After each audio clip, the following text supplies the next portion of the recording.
जय हिंद, नमस्कार दोस्तों। आज हम बात करने वाले हैं हिंदी पेडागोगी के दूसरे टॉपिक की, जिसका नाम है लेखन कौशल। हमने पठन कौशल पर वीडियो दिया है, उसका ये दूसरा पार्ट है लेखन कौशल। क्योंकि भाषा कौशल तो आप जानते ही हैं, LSRW, उसमें से दो कौशल हो चुके हैं, पठन कौशल, दूसरा लेखन कौशल, और दो मैं आपको दूंगा। तो चलिए इस वीडियो में देखते हैं। और बता दूं मैं कि ये जो वीडियो है लेखन कौशल सभी प्रकार के टीचिंग एग्जाम के लिए लाभकारी है। ये मैंने बेसिकली अभी जो चल रहा है KBS, CTET, JTET, NBS, इस तरह के जितने भी एग्ज़ाम होते हैं उसमें हिंदी पेडागोगी में लेखन कौशल, पठन कौशल, वाचन कौशल और भी जितने कौशल हैं जो सब मिलने वाले हैं आपको, उससे प्रश्न रहते ही हैं। तो इस वीडियो को अंत तक देखिए और अपनी तैयारी को अच्छा करते हुए परफॉर्मेंस में सुधार लाइए। अगर जानते हैं फिर भी देखिए, हो सकता है कि आपको कुछ नया मिल जाए इसमें। तो चलिए शुरुआत करते वीडियो को। मैं आपको जानकारी दे दूं कि ये हमारे लिंक्स दिए हुए हैं चैनल की। ऊपर वाला लिंक से हमारे YouTube चैनल का, यदि आप किसी को शेयर करना चाहते हैं तो शेयर कर दीजिए, कोई आपत्ति नहीं मुझे। ये हमारा WhatsApp लिंक है, इससे आप जुड़ सकते हैं। ये हमारा टेलीग्राम लिंक है, इससे भी आप जुड़ सकते हैं। साथ ही साथ व्हाट्सएप ग्रुप में डेली लाइव पोलिंग होता है, उसमें आप क्वेश्चन आंसर का जवाब दें। साथ ही साथ तुरंत अपने आंसर को चेक करें कि आपका सही हुआ कि गलत हुआ। तो हम देखते हैं लेखन कौशल के परिभाषा को, अर्थ को, महत्व को, उद्देश्य को और विधियों के बारे में, और लेखन कौशल के दोष को भी। इस वीडियो के माध्यम से आप इन सभी जानकारियों को जानने में सक्षम हो पाएंगे। और शुरुआत करते हैं हम लेखन कौशल की परिभाषा से। तो रॉबर्ट लेडो के अनुसार लेखन कौशल सीखने से आशय लेखन व्यवस्था के परंपरागत प्रतीकों और को लिपिबद्ध करना है। ये परिभाषा दी है रॉबर्ट लेडो ने। परिभाषा आपने देखा, अब आप जान लीजिए इसका अर्थ। लेखन कौशल का अर्थ होता है भाषा विशेष में स्वीकृत लिपि प्रतीकों के माध्यम से विचारों तथा भावों को अंकित करने की कुशलता। यानी आपने जो सीखा है उसे लिखित माध्यम में बताने की, यानी आपके अंदर जो विचार हैं, जैसे पेपर होता है तो किसी लेखक ने अपने विचार उसमें डाले होते हैं, किताब होता है, कहानियाँ होती है, कविताएं होती है, सब अपना निबंध होता है, अपना विचार डालता है। तो आप इसमें भी सक्षम हो सकते हैं लेखन कौशल के माध्यम से। अब हम जान लेंगे लेखन कौशल का महत्व क्या है। तो भाषा के लिपिबद्ध प्रतीकों का मानव सभ्यता के विकास में विशेष योगदान रहा। अब आप सोचिए कि जब महाभारत और रामायण हुए होंगे, कुरान हुआ होगा, गीता बनी होगी, बाइबिल बना होगा, अगर लिखित रूप में नहीं होता तो आप उसके महत्व को जान पाते क्या? उनकी सभ्यता को जान पाते क्या? बिल्कुल नहीं जान पाते। तो मानव सभ्यता में इसका योगदान रहा है। यह ज्ञानात्मक तथा भावात्मक सामग्री का गहन अध्ययन तथा तत्संबंधी विचारों की अस्थायी अभिव्यक्ति की कुशलता लेखन के माध्यम से ही संभव है। लेखन कौशल को विविध कुशलताओं का समन्वित रूप माना जा सकता है। बहुत ऐसे लोग हैं जो बोलने में हिचकिचाते हैं, वो 10 लोग सामने बोल नहीं सकते, लेकिन एक से एक लिख करके आपको प्रभावित कर सकते हैं। लेखन पर अधिकार प्राप्त करने से छात्र में न केवल आत्मविश्वास का भाव उत्पन्न होता है, बल्कि रचनात्मक कुशलता का भाव भी जागृत होता है। लेखन कौशल साहित्यिक सृजन का मूल आधार है। लेखन के माध्यम से संबंध संस्कृति का संरक्षण, संवर्धन और संक्रमण होता है। संक्रमण का क्या मतलब होता है? संक्रमण का मतलब वो कोरोना बीमारी नहीं। संक्रमण का मतलब जब 2-3 भाषाएं आपस में मिलती है तो एक नई भाषा का मोड़ आ जाता है। शुरू में क्या था? पाली और प्राकृत भाषा चलती थी, फिर संस्कृत आया, फिर उसमें मॉडिफाई होते होते कई सारी भाषाएं बनी। इसे कहा जाता है संक्रमण। विद्यार्थियों को लेखन कला का पूर्ण परिचय देना अब हम उद्देश्य की बात करते हैं कि हमारा उद्देश्य क्या है, लेखन कौशल के उद्देश्य क्या है। तो लेखन कौशल का उद्देश्य है जो शिक्षार्थी है, जो विद्यार्थी है, उसे पूर्ण परिचय देंगे ताकि वे अपने भाव, यानी किसके भाव, विद्यार्थी के भाव, उसी का विचार और उसी के अनुभवों को मूर्त रूप दे सके या दूसरों के भावों को लिपिबद्ध कर सके। कोई कुछ बोल रहा है तो उसे भी लिख सके, ऐसा हमें उसे सिखाना है। विद्यार्थी को सुंदर लेखन, सुडौल मतलब गोल गोल, अच्छा स्पष्ट लेख की शिक्षा देनी है। विद्यार्थियों के शब्दकोश को सक्रिय रूप देना, यानी वर्ड मीनिंग उसको बढ़ाना, याद करवाना, ज़्यादा ज़्यादा सिखाना है। विराम चिन्ह का उचित प्रयोग सिखाना कि कहाँ पर कॉमा लगेगा, कहाँ पर योजक चिन्ह लगेगा, कहाँ पर निर्देशक चिन्ह लगेगा, कहाँ पर कोष्टक लगेगा, कहाँ पर लाघव चिन्ह लगेगा, कहाँ पूर्ण विराम लगेगा, कहाँ प्रश्नवाचक चिन्ह लगेगा, ये सभी जानकारी देना। मातृभाषा व हिंदी अक्षरों का वास्तविक रूप चित्रित कर सकने की क्षमता का विकास करना। हम आपको बताते हैं थोड़ा सा लिख करके कि यहाँ क्या कहना चाह रहा है। हम सभी अ लिखते हैं इस प्रकार का, तो ये सही नहीं है, सही है इस प्रकार का होना चाहिए। स्र लिखते हम, ये इस प्रकार का होना चाहिए।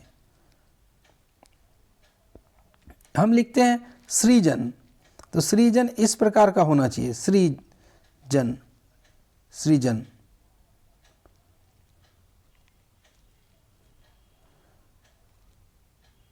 और श्रृंखला, श्रृंखला हम लिखते हैं तो श्रृंखला इस प्रकार का लिखना चाहिए। लेकिन यहाँ पर जब डबल हम लगा देते हैं तो ये गलत हो जाता है। तो हम जब श्रृंखला लिखेंगे तो हम यहाँ पर इसका इस्तेमाल नहीं करेंगे, यहाँ पर ये देखिए ये वाला नहीं करेंगे, लेकिन अधिकतर तो लिखा जाता है। तो इन सबको ध्यान रखना है कि कैसे इसका विकास होगा। हिंदी थोड़ा सा लिखने में कठिन होता है, इंग्लिश लिखने में आसान होता है। विद्यार्थियों को लिखने का इतना अभ्यास कराना कि वे यंत्रवत गति के साथ धारा प्रवाह से रूप से लिख सके, मतलब बहुत स्पीड लिख सके, इतना आपको लिखवाना।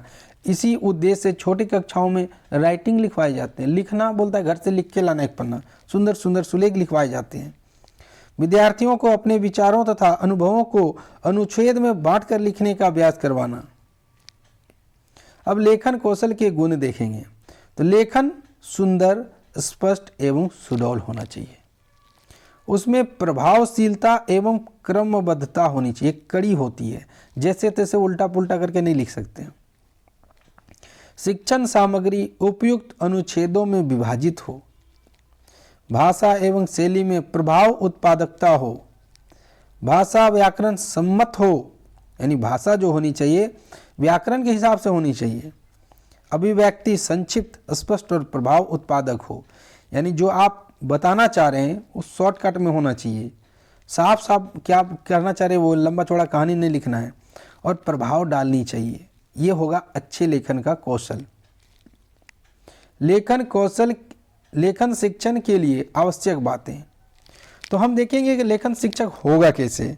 लेखन शिक्षण होने के लिए लिखने वाले में रुचि होनी चाहिए, वो लिखना चाहिए। अब वो लिखना ही नहीं चाहता तो आप कैसे कीजिएगा। सरल से कठिन क्रम में सिखाया जाए, यानी पहले हल्का हल्का चीज़ सिखाइए, छोटा छोटा, मतलब आ हर्षई दुर्गई सिखाइए, फिर कौलो कल, फिर क्वा कर लो काल, कुहर्षी कर लो कील, ऐसे करके सिखाना है। अध्यापक को लिखने की गति पर प्रारंभ में ध्यान नहीं देना, यानी शुरू में आपको स्पीड नहीं लिखना है। पहले अक्षर, शब्दों और वाक्यों की शुद्धता पर ध्यान दो। पहले शुद्ध शुद्ध लिखना सीखो, उसके बाद अब स्पीड लिखना है। प्रारंभ में अक्षरों को बड़ा बड़ा लिखवाना चाहिए, धीरे धीरे अक्षर को छोटा करवा देना चाहिए।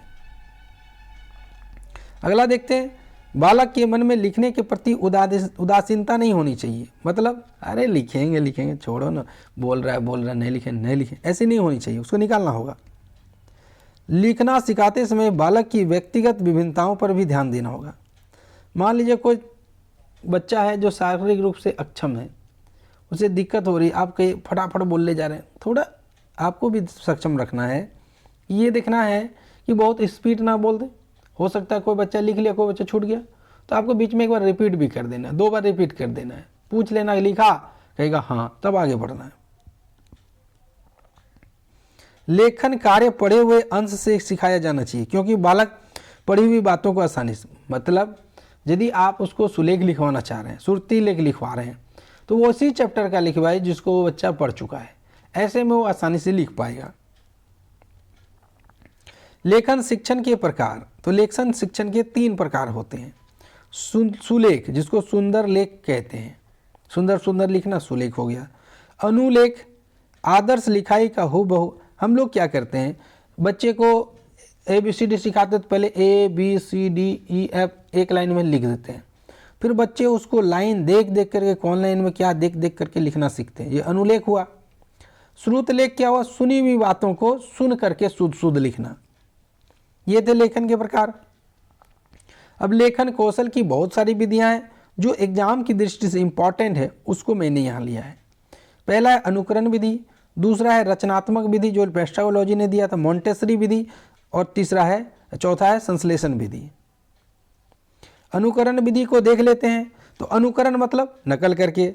इस विधि में शिक्षक स्लेट या श्याम पट पर वर्ण लिख देते हैं, यानी आपने किसी बच्चे को क लिख दिया, अब बच्चा उसको देख देख के स्वयं लिखने का प्रयास करेगा।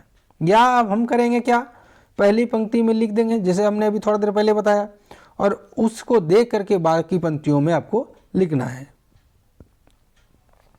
पेस्टालॉजी की रचनात्मक विधि, नाम से ही पता चल रहा है रचनात्मकता, यानी क्रिएटिविटी होनी चाहिए उसमें।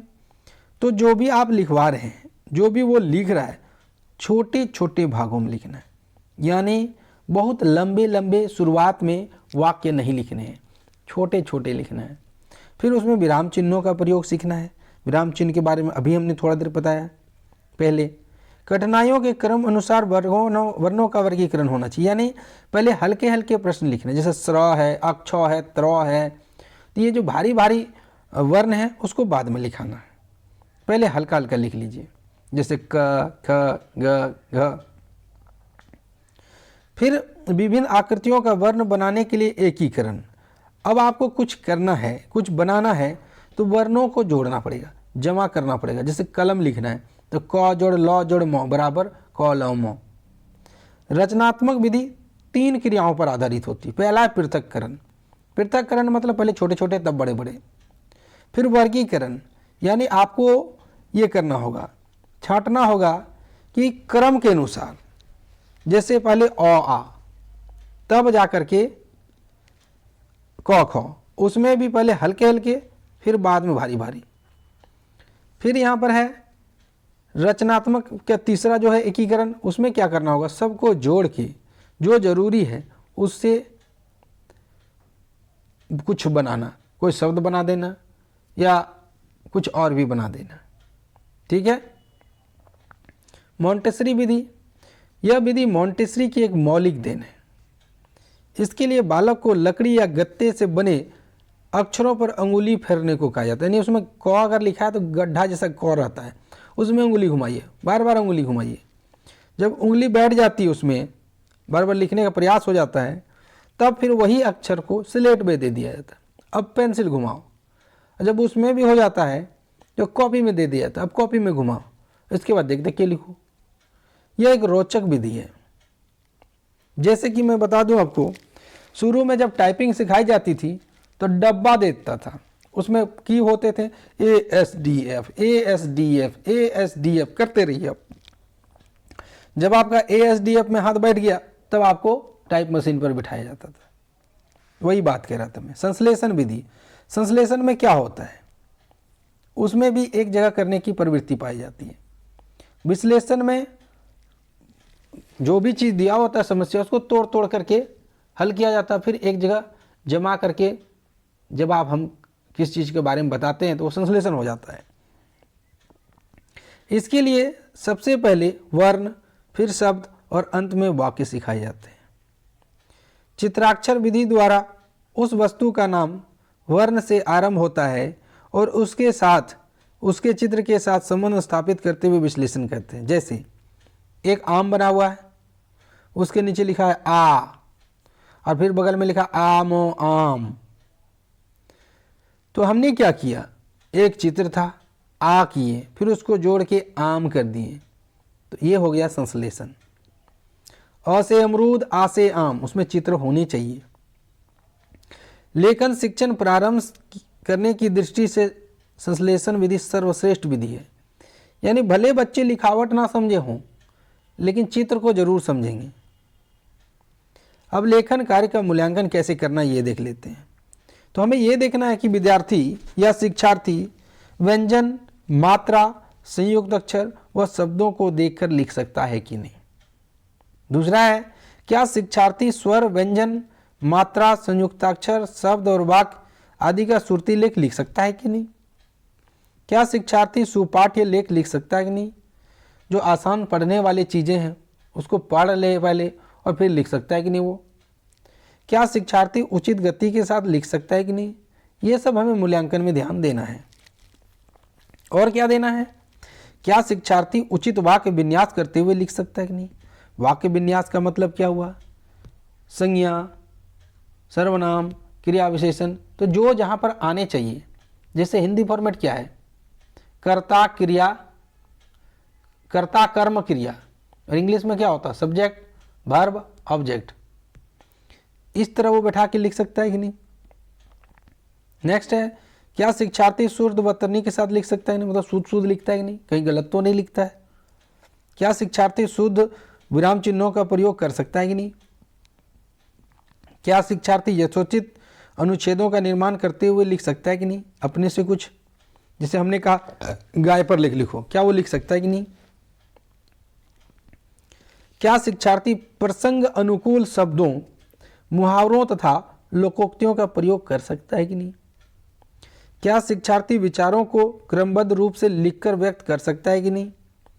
क्या शिक्षार्थी विषय या अभिव्यक्ति के अनुकूल शैली के प्रयोग करते हुए लिखता है या नहीं।